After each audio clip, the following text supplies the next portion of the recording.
Hey y'all, thank you for joining me, Dorothea, on Through an Orthodox Christian Lens. Very important article I'm sharing with you today. Came out November 1st, and I'm going to go right to it. It's somewhat long, but very crucial to share with you, I think, because of the geopolitical aspects of it. So let's go to the article. West Asia is no longer our battle. Moscow withdraws from the arena. In modern diplomacy, some of the most important messages are no longer conveyed through diplomats.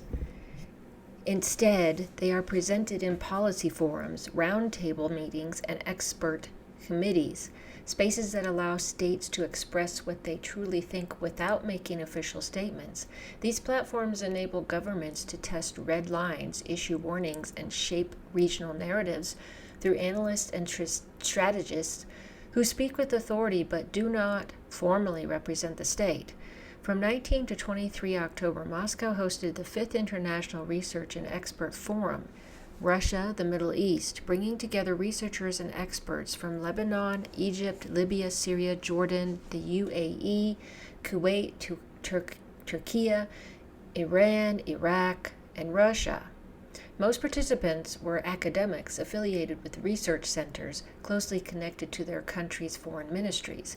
From the very first day, it was clear that one of Moscow's main objectives in organizing the forum was to send a clear message: Russia's approach toward West Asia has changed. Russia's current approach to West Asia is based on a fundamental conviction that the region is primarily an American sphere of influence, and that any direct Russian attempt to compete with the U.S. would be costly and futile. During the West Asia and Russia Experts Forum, Andrei Denisov, member of the Council of the Russian Federation, emphasized, in West Asia there is only one player, and that is the United States. Any other player who intervenes will lose because the United States will not allow any international actors to operate freely in the region. Moscow's position stems from its belief that its southern security, meaning the security of its southern borders and immediate regional environment, constitutes its highest security priority. Therefore, Russia's involvement in the crises and wars of the region is no longer aimed at influencing or managing their outcomes, but rather at preventing the repercussions of chaos and instability from spilling over into Russia itself or its immediate neighborhood.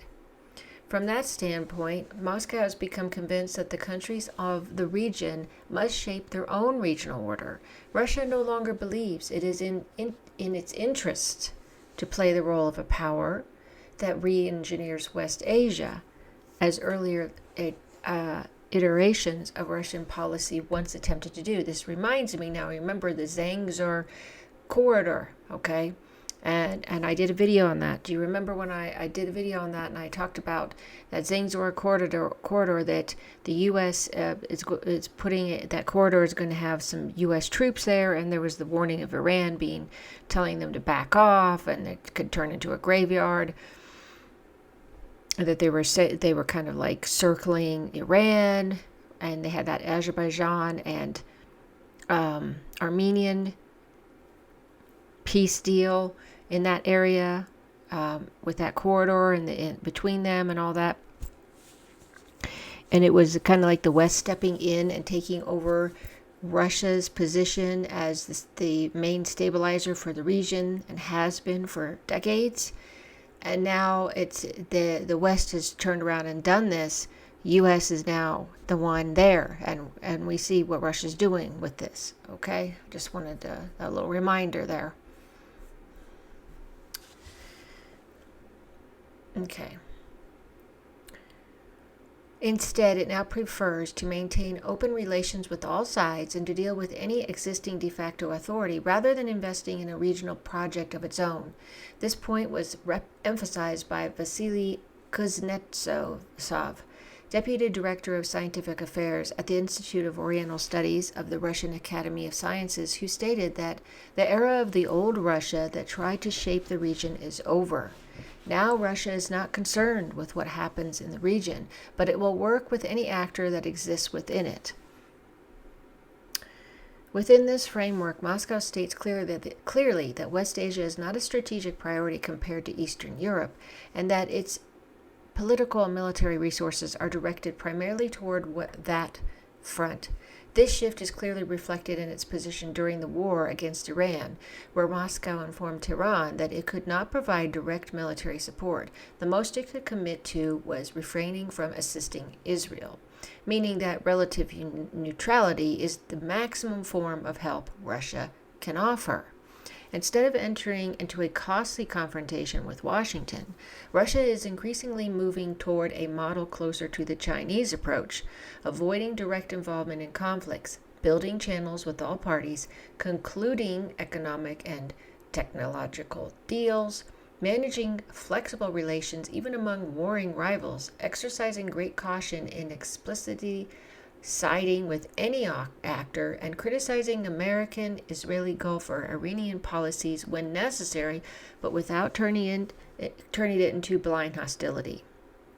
In this context, Moscow promotes the idea of reserved neutrality and active participation, that is, presenting itself as a present, balanced, and cautious power that talks to everyone and benefits from economic opportunities without bearing the costs of deep security engagement.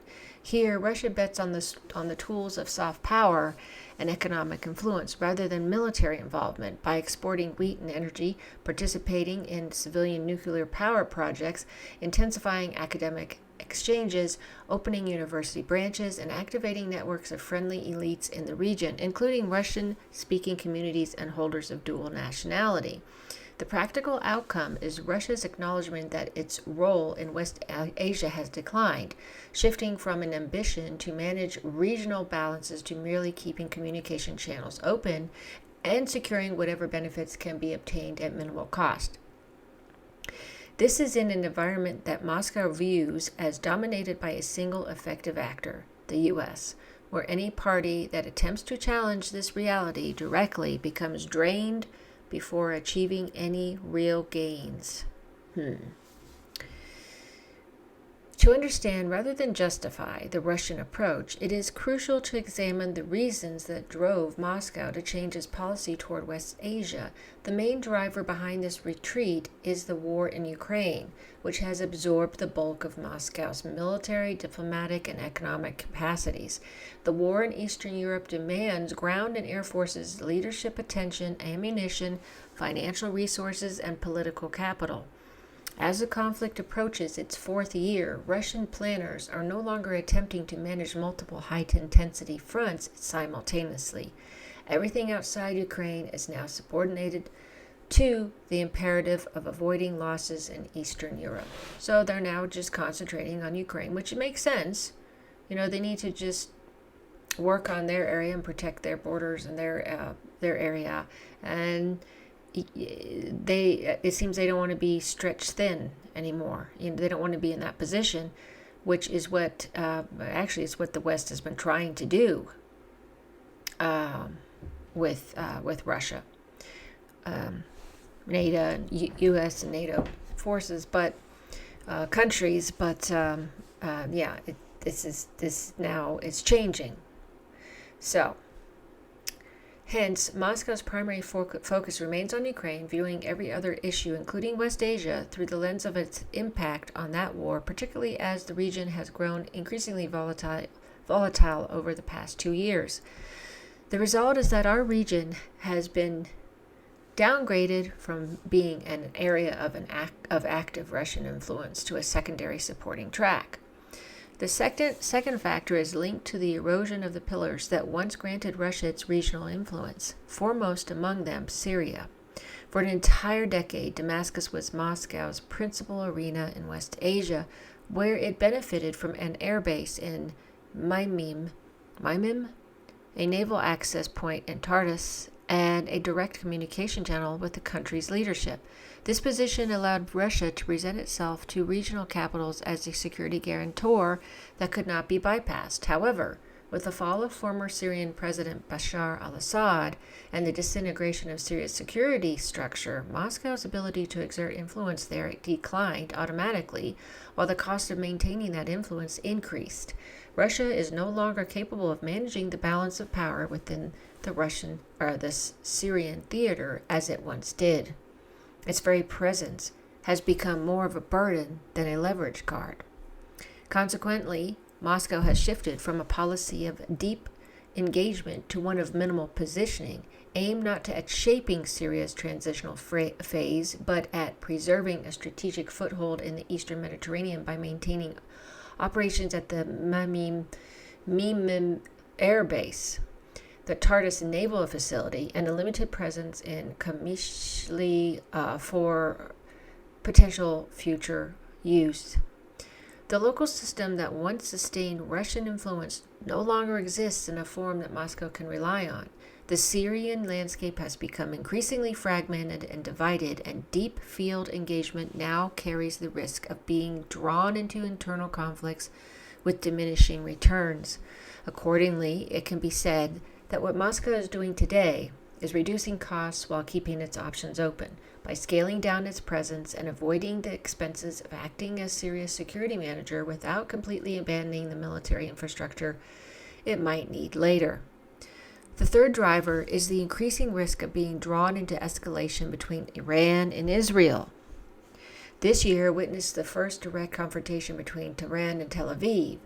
There is no doubt that Iran is a vital partner for Russia, but this relationship has not reached a level that would compel Moscow to support Tehran in its conflict, especially since it does not wish to slide into a military stance openly hostile to Israel or the United States. For this reason, Russia's position during the 12-day Israeli war on Iran in June was limited to rhetorical calls for restraint, offers to mediate, and public warnings about global instability. No tangible military support was provided. In this context, some Russian analysts believe that a full-scale regional war involving Israel, Iran, and their allies could force Russia into taking a direct side, which would threaten its remaining access to Syria, the Gulf states, and Turkey. It would also endanger energy transit routes and infrastructure projects that Russia seeks to implement with Iran and all across Eurasia. Therefore, deeper Russian military intervention in West Asia is now seen more as a responsibility trap than an opportunity, one that could drag Russia into an open confrontation with U.S.-aligned forces or undermine its delicate balance between Iran, Israel, Turkey, and the Gulf states. Fourthly, Russia receives diminished diplomatic returns relative to the efforts it expends. Between 2015 and 2021, Moscow marketed itself to Arab capitals as the only actor capable of engaging all regional players, an image that carried real value for countries such as Saudi Arabia, the UAE, and Egypt. But by 2025, this image had weakened significantly. Cooperation between Russia and regional powers remains active in energy, logistics, grain, and arms, yet Moscow is no longer regarded as an effective security mediator or crisis manager, a shift underscored by the failure so far to hold the inaugural Russian Arab Summit, originally scheduled for October 2025. In April, Moscow had planned the summit to bring Arab leaders to the capital, but President Vladimir Putin envisioning a scene reminiscent of the Sharm el-Sheikh meeting between Arab leaders and Trump. However, the Arab states requested a postponement, citing preoccupation with regional developments and the implementation of Trump's Gaza peace plan. From Moscow's perspective, if key Arab states are avoiding direct engagement and no longer view Russia as indispensable, maintaining large exposed assets or investing heavily in mediation produces less influence than before, reducing the rationale for high-risk involvement in the region. That makes sense. For these reasons, West Asia's status has been downgraded from a primary front to a tool of leverage. Today, Moscow uses the region more to send signals to the West than to achieve lasting local outcomes. Some Russian leaders, for instance, hint at the potential of providing Iran with nuclear warheads, signaling to Washington and Europe that Russia remains capable of complicating crisis management. In practice, Russia aims to maintain a visible presence through its Syrian bases, statements on Palestine, high-level contacts with Iran, Turkey, and Gulf states, and meetings with Arab leaders, ensuring it remains part of regional dialogue. At the same time, it avoids deep engagement that could make it accountable for outcomes beyond its control, especially as Washington has reasserted influence in West Asia through Israel's aggressions and affairs, underscoring the region's strategic importance and signaling it remains off limits to rivals. Overall, these dynamics reflect a shift in Moscow's foreign policy. Faced with an existential crisis in Ukraine, an unreliable Syria, a high-risk Iran-Israel confrontation, and hesitant regional partners, Russia now treats West Asia primarily as a bargaining chip. Its approach is calculated containment, maintaining a foothold, preserving influence, and signaling presence while steering clear of commitments it cannot control. There is no doubt that Iran is a key strategic partner for Russia in West Asia, perhaps the most important one. This is consistently affirmed by official Russian statements. Iran is part of the North-South Economic Corridor, stretching from Russia to India, is the only West Asian member of the Shanghai Cooperation Organization, is a member of BRICS, and is the most anti-American actor in the region, and the most willing to cooperate with Moscow across multiple fields. In addition, the two countries have a comprehensive strategic partnership agreement.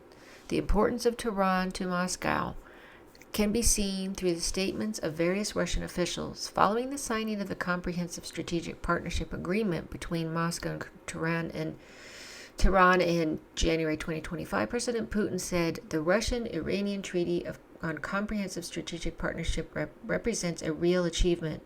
We are unanimously determined not to stop here and to take our relations to a quantitatively new level.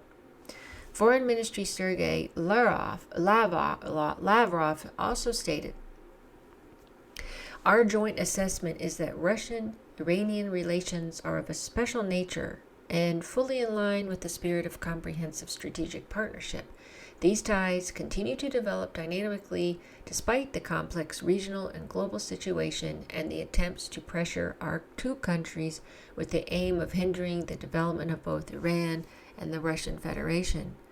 During the same forum mentioned earlier, all Russian researchers and academics emphasized Iran's great importance to Russian leaders, who view it as a cornerstone for cooperation in West Asia. They affirmed that there are no limits to the collaboration in the economic and political fields, but the challenge lies in security and defense. According to them, Moscow is not prepared to provide a significant level of military support, fearing it could affect its relations with the Gulf states or draw it indirectly into a war against the U.S. and Israel. They cite as evidence the recent 12-day Iran war, during which Moscow offered no notable military contribution. It should be noted that this view contradicts Moscow's official stance. During a press conference on 15 October, Foreign Minister Lavrov affirmed that with regard to our military technical cooperation with Iran following the lifting of UN Security Council sanctions, there are no longer any restrictions on us. We are supplying the equipment Iran needs fully in accordance with international law. Hence, the question is legitimate. Does the Russian-Iranian partnership include the fields of security and defense, or has it not yet reached that level? In any case, it is history, not official statements or analyses, that will answer this question. The Israeli-Iranian confrontation continues, and everyone awaits a second round of war. The U.S. goal of toppling the Iranian government also remains part of Washington's vision. Accordingly, Moscow's future performance toward Iran will determine whether its declarations are truly serious or merely rhetorical. So, we're supposed to, this is very interesting what they're doing here, and I thought it would be good to discuss because, Are they going to come to Iran's, aid? Because it doesn't sound like they want to get involved if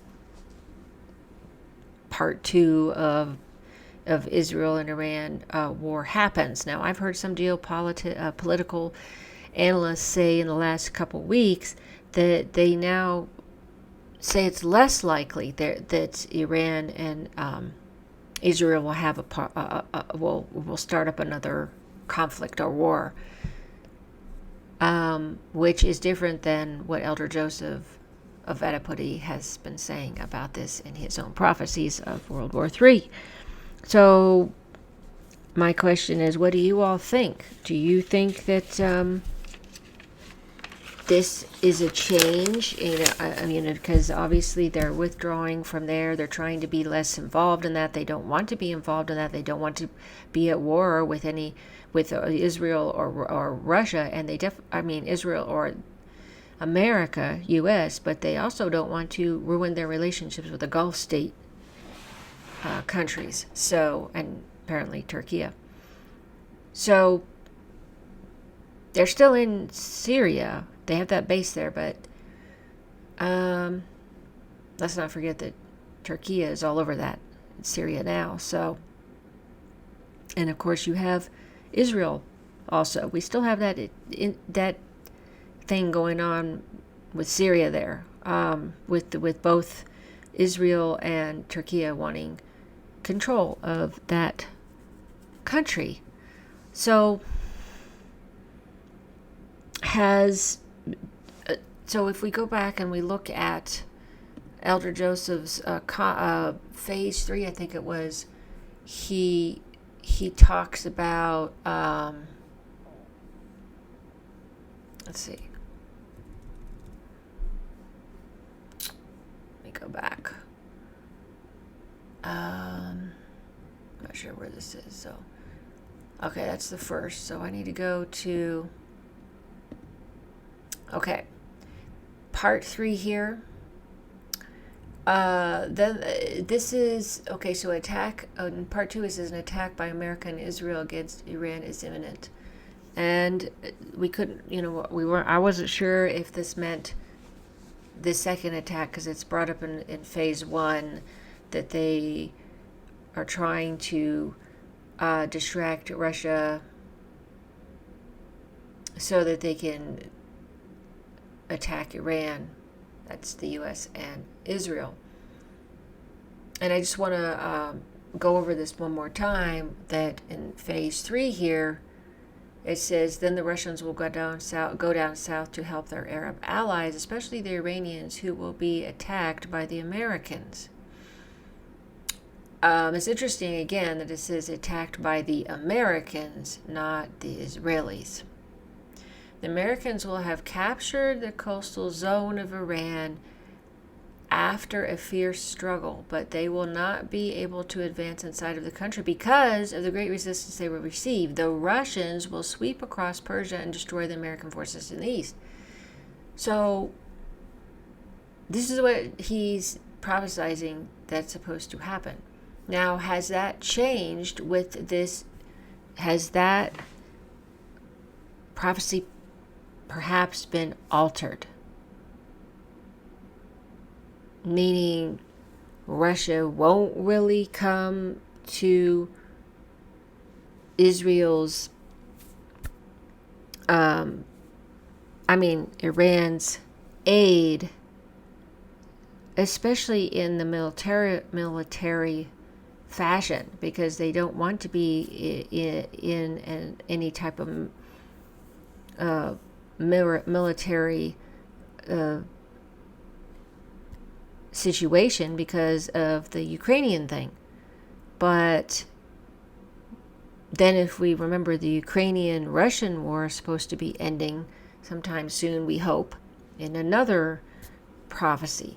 But again, as we know, we can alter the prophecies through our prayers of repentance. So nothing is etched in stone. Nothing is etched in stone. And I'm just wondering, with this information, if this is still the case with what's been said. Also, St. Paisios has said this as well, that Russia will come down and do all these things. So, what are your all's thoughts on this? Do you think that there's, through this news report, that perhaps things, because of the what happened with the Azerbaijan and Armenian supposedly peace deal with the Zangezur corridor, kind of the U.S. And the area there that they're trying to circle and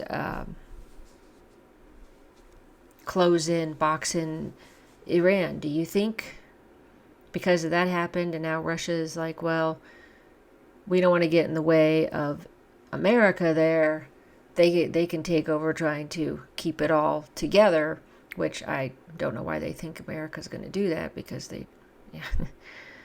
Anyway, I mean, they've seen America's been very kind of, especially with Trump in office, very schizophrenic, very strange, back and forth on their foreign policy. So I would like you all to, if you have any ideas on this, please share them in the comment and in posts below this video. It would be really helpful if you could do that, because I don't know what to make of this, and I would like your opinions with what we've learned, what Elder Joseph and St. Paisios have said regarding Russia and coming down through those countries, Azerbaijan and Georgia and the Balkans, all that stuff, and going down to help Iran, and then eventually it ends up with the Turkey issue. But do you think that it's been changed a bit, these prophecies, or do you think that Russia's still going to do what has been prophesied? Or it could just be we don't know until it actually happens, which is usually the case. But I'm just seeing if you wanted to guess on this, your opinion, speculate. So, thanks so much for watching. Thanks so much for following my channel. And